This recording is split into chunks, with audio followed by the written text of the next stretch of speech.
സത്യത്തിൽ India versus Bangladesh മത്സരം ഒരു റിയലൈസേഷൻ ആയിരുന്നു. ഒരുപാട് കാര്യങ്ങൾ പലർക്കും മനസ്സിലാക്കാനുള്ള ഒരു റിയലൈസേഷൻ എന്നുള്ളത് നമുക്ക് പറയാൻ സാധിക്കും. ഇന്ത്യൻ ഫുട്ബോൾ ഇപ്പോൾ എവിടെയാണ് നിൽക്കുന്നത് എന്നുള്ളത് മനസ്സിലാക്കാൻ പറ്റിയിട്ടുള്ള സാഹചര്യമൊക്കെ ആയിരുന്നു. ഇപ്പം 2014 ശേഷം ഇന്ത്യൻ ഫുട്ബോൾ അങ്ങ് മാറി, ക്വാളിറ്റിയിൽ മാറ്റങ്ങൾ വന്നു, പ്ലേയേഴ്സ് മാറി എന്നൊക്കെ പലയിടങ്ങളിലും പറയുന്നതായിട്ട് കണ്ടിട്ടുണ്ട്. അതിലൊന്നും വലിയ അർത്ഥമില്ല എന്നുള്ളതാണ് എനിക്ക് പേഴ്സണലി തോന്നുന്നത്. മാറിയിട്ടുണ്ടോ എന്ന് ചോദിച്ചു കഴിഞ്ഞാൽ യെസ്, മാറിയിട്ടുണ്ട്. വ്യത്യാസങ്ങൾ, ക്വാളിറ്റിയിലൊക്കെ ചെറിയ മാറ്റങ്ങൾ സംഭവിച്ചിട്ടുണ്ട് എന്നുള്ളതൊക്കെ ശരിയാണ്. പക്ഷേ ഒരു കാര്യം മനസ്സിലാക്കുക, നമ്മൾ 1-2 പടി മുകളിലേക്ക് പോയെങ്കിൽ ഏഷ്യയിലെ മറ്റ് രാജ്യങ്ങൾ 3-4-5-6-7 പടികൾ മുന്നോട്ട് പോകുന്ന സാഹചര്യത്തിലേക്ക് പോയി. നമ്മുടെ ഒപ്പം ഉണ്ടായിരുന്നവർ നമ്മളെക്കാൾ ഏറെ മുന്നിലെത്തുന്നൊരു സാഹചര്യത്തിലേക്ക് വന്നു. നമ്മുടെ പുറകിൽ നിന്നവർ പോലും നമ്മളെ ബീറ്റ് ചെയ്യാൻ പോകുന്നൊരു സാഹചര്യത്തിലാണുള്ളത്. അപ്പം സാഫ് റീജിയനിൽ നിന്ന് പോലും നമുക്ക് തിരിച്ചടികൾ അധികം വൈകാതെ തന്നെ കിട്ടി തുടങ്ങും. അപ്പോൾ അതിൻ്റെയൊക്കെ ഒരു സൂചനയാണ് കഴിഞ്ഞ ദിവസം നടന്നിട്ടുള്ള മത്സരം. പിന്നെ എന്താണ് മാറ്റം വന്നതെന്ന് വെച്ച് കഴിഞ്ഞാൽ നല്ല ബ്രോഡ്കാസ്റ്റിംഗ് ക്വാളിറ്റി ഒക്കെ ആയിട്ടുണ്ട്, കാണാനൊക്കെ നമുക്ക് നല്ല സുഖമുണ്ട്. പക്ഷേ അതുകൊണ്ട് ഫുട്ബോളിംഗ് സൈഡിൽ ക്വാളിറ്റിയിൽ മാറ്റം വരുമെന്നൊരിക്കലും നമുക്ക് വിശ്വസിക്കാനായിട്ട് പറ്റില്ല. ഈ ഒരു 10 വർഷത്തെ കാലയളവിൽ ഏതാണ്ട് 7000 കോടി രൂപയാണ് ഹോൾ ഇന്ത്യൻ ഫുട്ബോളിൽ ഒരു ഇൻവെസ്റ്റ്മെൻറ്റ് നടത്തിയിരിക്കുന്നത്. അത് ഒരു ഹ്യൂജ് എമൗണ്ട് തന്നെയാണ് എന്ന് പറയാൻ സാധിക്കും. പക്ഷേ അതിനനുസരിച്ചിട്ടുള്ളൊരു റിസൾട്ട് എന്ത് ചേഞ്ചാണ് സംഭവിച്ചതെന്ന് ചോദിച്ചു കഴിഞ്ഞാൽ നമ്മൾ മേലോട്ട് നോക്കി ഇരിക്കേണ്ടി വരും. ഇതിൻ്റെ 1/3 അതിൽ താഴെയൊക്കെ ഇൻവെസ്റ്റ് ചെയ്തിട്ടുള്ള പല ഏഷ്യൻ രാജ്യങ്ങൾ പോലും അത് എഫക്റ്റീവായിട്ട് യൂസ് ചെയ്തിട്ട് മുന്നിലേക്ക് പോകുന്ന ഒരു കാഴ്ചയാണ് നമുക്ക് കാണാൻ സാധിക്കുന്നത്. ISL വന്നതിൻ്റെ ഗുണങ്ങൾ എന്താണെന്ന് ചോദിച്ചു കഴിഞ്ഞാൽ ISL വന്നു, ഫുട്ബോളിനെ കുറച്ച് ഗ്ലാമറൈസ് ചെയ്തു. അതുപോലെ ബ്രോഡ്കാസ്റ്റിംഗ് ക്വാളിറ്റി ഒബ്വിയസ്ലി കൂടുന്ന സാഹചര്യം വന്നു. അതുപോലെ പ്ലേയിങ് ഫീൽഡിൻ്റെയൊക്കെ ഒരു ക്വാളിറ്റി കൂടുന്നൊരു സാഹചര്യം വന്നു. പിന്നെ ഇന്ത്യൻ പ്ലേയേഴ്സിന് കൂടുതൽ സാലറി കിട്ടുന്നൊരു സാഹചര്യം വന്നു. അപ്പാർട്ട് ഫ്രം ദാറ്റ് എന്താണ് നേടിയത്? 18 ടീമുകൾക്ക് വേൾഡ് കപ്പ് യോഗ്യതയുടെ 3ാം റൗണ്ട് കളിക്കാൻ കഴിയുമായിരുന്നു. ഇന്ത്യക്ക് അത് നേടിയെടുക്കാൻ ഇത്തവണ സാധിച്ചിട്ടില്ല എന്നുള്ളതാണ്.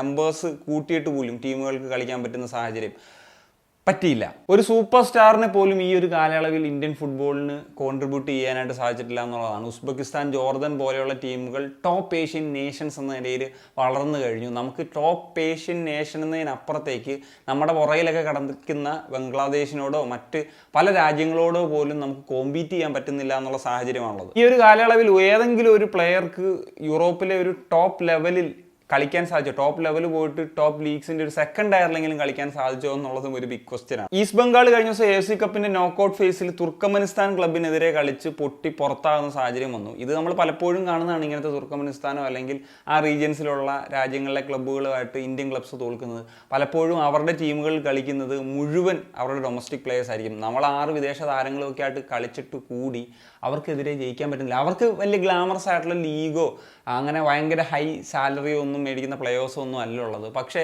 ക്വാളിറ്റി വൈസ് ഫാർ ബെറ്റർ ആണ് എന്നുള്ളതാണ്.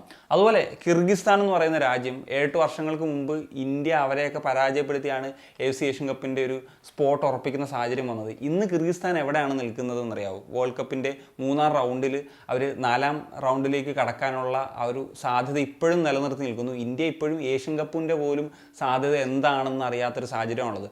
കിർഗിസ്ഥാൻ ഈ പറഞ്ഞ പോലെ വലിയ എമൗണ്ട് സ്പെൻഡ് ചെയ്യുകയോ അവർക്കൊരു ഗ്ലാമറസ് ലീഗോ ഒന്നുമില്ല. അവരുടെ ലീഗൊക്കെ നടക്കുന്നുണ്ട്, അതിനോടൊപ്പം അവർ ഗ്രാസ് റൂട്ട് നടത്തുന്നുണ്ട്, അവരുടെ പല പ്ലേയേഴ്സും വിദേശ ലീഗുകളിൽ കളിക്കുന്നുണ്ട്, അവരുടെ നാഷണൽ ടീം അത്യാവശ്യം ഡീസൻ്റ് ആയിട്ട് കളിക്കുന്നുണ്ട്. ഇനി പറയാൻ പോകുന്ന കാര്യം ഞാൻ പറഞ്ഞതല്ല, പല ഫുട്ബോൾ എക്സ്പേർട്ടും ഇന്ത്യൻ ഫുട്ബോളിനെ നിരീക്ഷിക്കുന്നവരൊക്കെ അടക്കം, എന്തിന് നമ്മുടെ ദേശീയ ടീമിൻ്റെ കോച്ചൊക്കെ അടക്കം പറഞ്ഞിട്ടുള്ളൊരു കാര്യമാണ്, നമ്മളുടെ ലീഗിൻ്റെ ഒരു ക്വാളിറ്റി, അതായത് ഒരു ഇൻറ്റൻസിറ്റിയൊക്കെ വൈസ് നോക്കുമ്പോഴത്തേക്കും നമ്മൾ എത്രത്തോളം താഴെയാണ്. അതാണ് പലപ്പോഴും നമ്മുടെ ലീഗിൽ ചില പ്ലേയേഴ്സൊക്കെ കളിക്കുന്നത് കണ്ടു കഴിഞ്ഞാൽ നമ്മൾ വിചാരിക്കും ഇപ്പം നമ്മൾ ഏതാണ്ട് മറിക്കുക എന്നുള്ളത്. പക്ഷേ ഇവരൊക്കെ ഒരു ഇൻ്റർനാഷണൽ ഫുട്ബോളിൻ്റെ സെറ്റപ്പിൽ എന്തിന് ഈ പറഞ്ഞ ബംഗ്ലാദേശിനെതിരെ പോലും കളിക്കുമ്പോഴത്തേക്കും പല പ്ലേയേഴ്സിൻ്റെ ഒരു അവസ്ഥ എന്ന് പറയുന്നത് നമ്മൾ കണ്ടിട്ടുള്ളതാണ്. അപ്പം അത് ഒരു പ്രശ്നം തന്നെയാണ്. അതിനുള്ള കാരണം നമ്മുടെ മെജോറിറ്റി ഓഫ് അല്ലെങ്കിൽ 100% പ്ലേയേഴ്സും ഇന്ത്യൻ ലീഗ്സിൽ നിന്നാണ് നാഷണൽ ടീമിൽ കളിക്കുന്നത് എന്നുള്ളതാണ്. ഇപ്പോൾ എപ്പോഴും OCA എന്ന് പറയുന്നത് ഒരു നടക്കാത്ത പോലും പോസിബിലിറ്റി ആണെങ്കിലും പറയേണ്ടി വരുന്നൊരു സാഹചര്യം എന്ന് പറഞ്ഞു കഴിഞ്ഞാൽ അവർ ഈ പറഞ്ഞ നമ്മുടെ പ്ലേയേഴ്സിന് അത്രയും സാലറി വാങ്ങുന്നില്ല. പക്ഷേ അവർ കളിക്കുന്നത് ഫാർ ബെറ്റർ ആയിട്ടുള്ള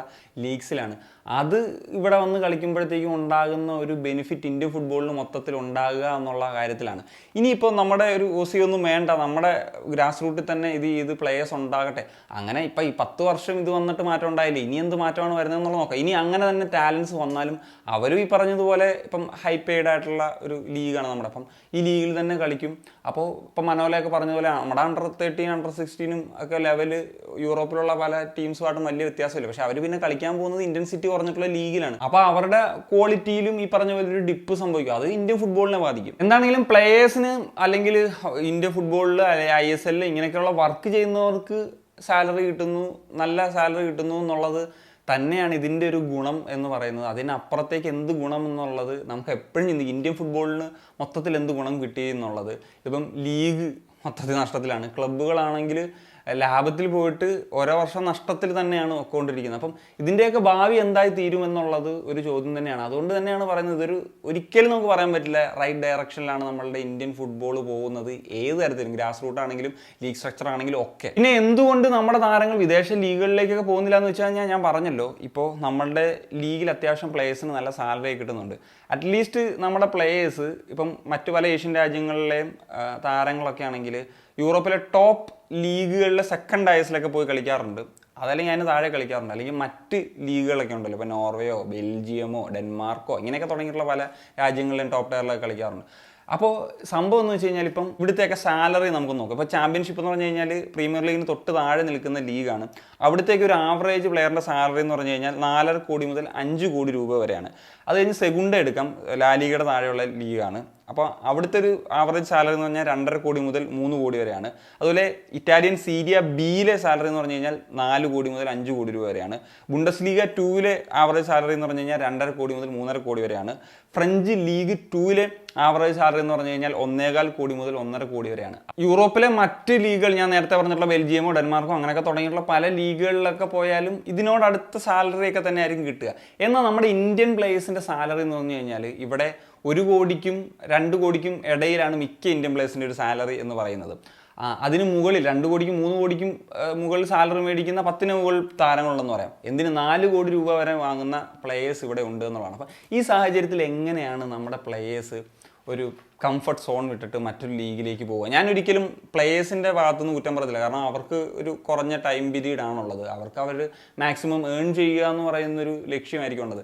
ഇതുകൊണ്ട് നഷ്ടം എന്ന് പറഞ്ഞു കഴിഞ്ഞാൽ നമ്മളിപ്പോൾ ഇന്ത്യൻ ഫുട്ബോളിനെ സപ്പോർട്ട് ചെയ്യുന്ന ആരാധകർ അല്ലെങ്കിൽ ഇന്ത്യൻ ഫുട്ബോൾ വളരണമെന്ന് ആഗ്രഹിക്കുന്ന ആളുകൾ ഇവർക്കൊക്കെ ആയിരിക്കും. ISLന് തരക്കേടില്ലാത്ത ആവറേജ് അറ്റൻഡൻസും വ്യൂസും ഒക്കെ ഉണ്ടെന്ന് പറഞ്ഞാലും ISL ഒരു സക്സസ്ഫുൾ ആയിട്ടുള്ള ലീഗ് എന്ന ലെവലിലേക്കൊക്കെ വരണമെങ്കിൽ നമ്മുടെ നാഷണൽ ടീമിൻ്റെ പെർഫോമൻസ് വളരെ ഇമ്പോർട്ടൻ്റ് ആണ്. പ്രത്യേകിച്ച് ഇന്ത്യയിലേക്ക് സാഹചര്യത്തിൽ നമ്മുടെ നാഷണൽ ടീം പെർഫോം ചെയ്യുന്നു, അവിടുന്ന് സൂപ്പർ സ്റ്റാർസ് ഒക്കെ വരുന്ന സാഹചര്യം വന്നു കഴിഞ്ഞാലേ ഇതിനൊരു ബൂം ഉണ്ടാകത്തുള്ളൂ. ഇപ്പോൾ ക്രിക്കറ്റിൻ്റെ ഒരു ലെവൽ അല്ലെങ്കിൽ പോലും നമുക്ക് അതിൻ്റെ ഒരു എത്ര ശതമാനമെങ്കിലും ഒക്കെ ഒരു ലെവലിലേക്കുള്ള ഒരു പോപ്പുലാരിറ്റി കൊണ്ടുവന്നാൽ മാത്രമേ ടാലൻസ് ഉണ്ടാകുകയുള്ളൂ, അങ്ങനെയൊക്കെയുള്ള തരത്തിലേക്ക് എത്തുള്ളൂ. അപ്പം ഈ OCA എന്ന് പറയുന്നത് ഇങ്ങനെ ഒരു ഡെവലപ്മെൻറ്റ് ഉണ്ടായാലും നമുക്ക് ആവശ്യമായിട്ടുള്ളൊരു കാര്യമാണ്. കാരണം ഇത് ഞാൻ എപ്പോഴും പറയുന്നൊരു കാര്യമാണ്, ഇത് ലോക രാജ്യങ്ങൾ വേൾഡ് കപ്പ് അടിക്കുന്ന രാജ്യങ്ങൾ വരെ ചെയ്യുന്ന കാര്യമാണ്. അപ്പം നമുക്ക് മാത്രം ഇത് ചെയ്യാൻ പറ്റില്ല. ഇനിയിപ്പോൾ സാഫിൽ കൂടി അടപടലം ആകുമ്പോഴത്തേക്കും കുറേ കാര്യങ്ങളൊക്കെ മനസ്സിലാവും. കാരണം ഈ നമ്മുടെ പ്ലേയേഴ്സ് എന്നാണ് പുറത്ത് പോയി കളിക്കുന്നത് എന്ന് പറയുന്നൊരു ചോദ്യമാണ്. അപ്പം ഇങ്ങനെയുള്ള പ്ലേയേഴ്സൊക്കെ പുറത്തെ ലീഗുകളിൽ കളിക്കുന്നു. അപ്പം അവരും ഇവരും തമ്മിൽ കമ്പയിൻ ചെയ്ത് കളിക്കുമ്പോൾ ഉണ്ടാകുന്ന ഒരു ബെനിഫിറ്റ് എന്ന് പറയുന്നതും അത് തീർച്ചയായിട്ടും നമ്മുടെ പ്ലേയേഴ്സിൻ്റെ ഒരു ക്വാളിറ്റിയെ വർദ്ധിപ്പിക്കുന്ന തരത്തിലേക്ക് വരും. എന്തിനാണ് അങ്ങനെയാണ് ഇപ്പോൾ ISL നമുക്ക് 11 വരെയും ഇന്ത്യൻ പ്ലേയേഴ്സിനെ കളിപ്പിക്കും, ഇന്ത്യൻ പ്ലേയേഴ്സിന് അവസരം കൊടുക്കാമെന്ന് ആരും ചിന്തിക്കുന്നില്ലല്ലോ. കാരണം ആ ലീഗിൻ്റെ ഒരു ക്വാളിറ്റി അല്ലെങ്കിൽ ആ വിദേശ താരങ്ങളായിട്ട് ഒന്നിച്ച് കളിക്കുമ്പോൾ ഉള്ള ഒരു ബെനിഫിറ്റ് ഉണ്ട്. നമുക്കിപ്പം വിദേശത്ത് പോയി കളിക്കുന്ന പ്ലേയേഴ്സ് വരുന്നില്ല എന്ന സാഹചര്യത്തിൽ ഞാൻ കഴിഞ്ഞൊരു വീഡിയോ ചെയ്തതാണ്, ഒറിജിൻ പ്ലേയേഴ്സ് എന്ന് പറയുന്നത് ഒരിക്കലും അവരൊരു ഫോറിനർ അല്ല. അവർക്ക് എല്ലാ കാര്യങ്ങളും ഉണ്ട്. അവർ ടാക്സ് ഒക്കെ അടയ്ക്കുന്നുണ്ട്, മറ്റെല്ലാ കാര്യങ്ങളിലും ഒരു ഇന്ത്യൻ എന്ന പോലെ തന്നെ നിൽക്കുന്നുണ്ട്. അവർക്ക് വിസയുടെ ആവശ്യമില്ല ഇവിടെ വരാൻ, പല കാര്യങ്ങളൊക്കെ ഉണ്ട്. പക്ഷേ ഇപ്പം ഈ പറഞ്ഞതുപോലെ പാസ്പോർട്ട് അവർ സറണ്ടർ ചെയ്തിട്ട് ഇവിടെ വരണമെങ്കിൽ കുറച്ച് വർഷങ്ങൾ കുറച്ച് സമയമെടുക്കും. പക്ഷേ ഇങ്ങനത്തെ ഒരു സാഹചര്യത്തിൽ ഇപ്പോൾ UK കളിക്കുന്ന ഒരു പ്ലെയർ അങ്ങനെ സറണ്ടർ ചെയ്ത് വരുവാണെങ്കിൽ അവർക്ക് പിന്നെ വർക്ക് പെർമിറ്റ് കിട്ടാത്ത സാഹചര്യം വരും. ഇങ്ങനത്തെയൊക്കെ സാഹചര്യത്തിൽ പിന്നെ എങ്ങനെയാണ് അവർ പിന്നെ വന്ന് ISL കളിക്കണം? അപ്പോൾ അവരുടെ ക്വാളിറ്റി വീണ്ടും കുറയല്ലേ, പിന്നെ അത് ഇന്ത്യൻ ഫുട്ബോളിന് ബാക്ക് ഫെയർ ചെയ്യല്ലേ? ഇങ്ങനെയൊക്കെയുള്ള കാര്യങ്ങളൊക്കെ ഒരുപാട് നിൽക്കുന്നു എന്നുള്ളതാണ്. So that's it guys. അപ്പോൾ എന്തൊക്കെയാണ് നിങ്ങളുടെ ഒരു ഒപ്പീനിയൻ ഈ ഒരു വിഷയത്തിൽ എന്നുള്ളത് തീർച്ചയായിട്ടും കമ്പോസ് ചെയ്യാൻ ഒരു കൺഷൻ സനിയ.